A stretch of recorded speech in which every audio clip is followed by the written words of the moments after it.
మృణాల్ ఠాకూర్ చాలా చిన్న వయసులో నటించాలనే కోరిక ఉన్నప్పటికీ కుటుంబం నుంచి ఉన్న కొన్ని కండిషన్స్ కారణంగా సినిమా ఇండస్ట్రీకి కాకుండా తొలుత టెలివిజన్ ఇండస్ట్రీకి ఎంట్రీ ఇచ్చింది.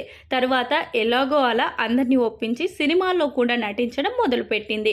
హిందీ సినిమా పరిశ్రమలో కొన్ని సినిమాలలో నటించిన తర్వాత తెలుగు చిత్ర పరిశ్రమకి ఎంట్రీ ఇచ్చింది.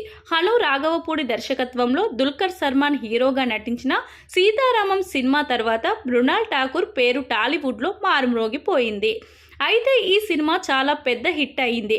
దాంతో హీరోయిన్ మృణాల్ ఠాకూర్ చాలా పెద్ద హీరోయిన్ అయిపోతుందని అందరూ అనుకున్నారు. బాలీవుడ్ నుంచి ఇంపోర్ట్ అయిన ఈ అమ్మడు సౌత్ ఇండియా ద్వారా గుర్తింపు పొందితే పాన్ ఇండియా స్థాయిలో పెద్ద సినిమాలు చేయవచ్చు అనే కలలు కూడా కంది. అనుకున్నట్లుగానే హాయ్ నాన్న ఫ్యామిలీ స్టార్ సినిమాలో హీరోయిన్గా ఎంపికైంది.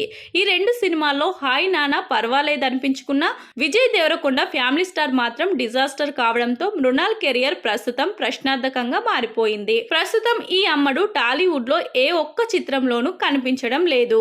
హిందీలో ఓ సినిమా చేస్తున్నప్పటికీ తెలుగు సినిమా మేకర్స్ మాత్రం ఈమె వైపు చూడడం లేదు. ఇక ఫ్యామిలీ స్టార్ పరాజయం కూడా ఆమె కెరియర్ పై గట్టిగానే ఉండే అవకాశాలు కనిపిస్తున్నాయి. సీతారామం వంటి ఒక అద్భుతమైన సినిమాలో నటించిన మృణాల్ తెలుగులో ఇంత తొందరగా కెరియర్ ముగించేస్తుందా అంటే అది అనుమానమే. అందుకే మోడలింగ్ అని ఫోటోషూట్స్ అంటూ హాట్ షూట్ చేస్తూ అందాల ఆరబోత విందులో చేస్తుంది తన అభిమానుల కోసం.